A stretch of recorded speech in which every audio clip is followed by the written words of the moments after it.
केंद्र के एनडीए सरकार की तरफ से मानसून सत्र में पीएम सीएम को पद से हटाए जाने वाले विधेयक पर बवाल मचा हुआ है।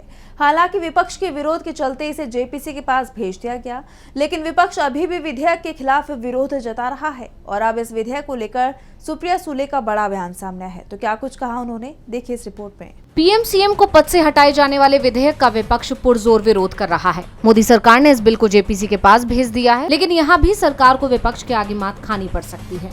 अभी जेपीसी का गठन नहीं हुआ है, लेकिन एक बात साफ हो गई है कि विपक्षी दल पीएम और सीएम को हटाने वाले बिल को पास नहीं होने देंगे। उन्होंने अब जेपीसी का भी बहिष्कार करने का फैसला कर लिया है। टीएमसी और सपा ने तो पहले ही साफ कर दिया था कि वो अपने सांसदों को जेपीसी में नहीं भेजेगी। इसके बाद आपकी तरफ से ही जेपीसी के बहिष्कार का ऐलान कर दिया गया था। अब इसमें एक और दल शामिल हो गया है। शिवसेना यूबीटी ने भी साफ कर दिया है कि वो भी जेपीसी में शामिल नहीं होगी। विपक्ष का आरोप है कि जेपीसी में भी उनकी बात या उनके सुझाव नहीं सुने जाएंगे। उसी कड़ी में अब राष्ट्रवादी कांग्रेस पार्टी की सांसद सुप्रिया सुले ने संविधान के 130वें संशोधन विधेयक पर चिंता जताई। केंद्रीय गृह मंत्री अमित शाह की ओर से इसके समर्थन पर उन्होंने कहा कि धन शोधन निवारण अधिनियम जैसे मौजूदा कानून पर्याप्त हैं। सुले ने कहा कि व्यक्ति को दोषी साबित होने तक निर्दोष माना जाता है। सुले के बयान से माना जा रहा है कि एनसीपी शरद गुट भी जेपीसी का बहिष्कार करने का कभी भी ऐलान कर सकता है।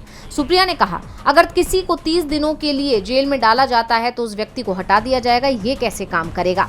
सुले ने ये भी जोर देकर कहा कि मंत्री को हटाने का अधिकार मुख्यमंत्री के पास है, आप ये अधिकार कैसे छीन सकते हैं। यानी विपक्ष की एकजुटता देखते हुए कहा जा सकता है कि इस विधेयक को लाने की मोदी सरकार की मंशा पूरी नहीं हो पाएगी। डीवी लाइव की रिपोर्ट।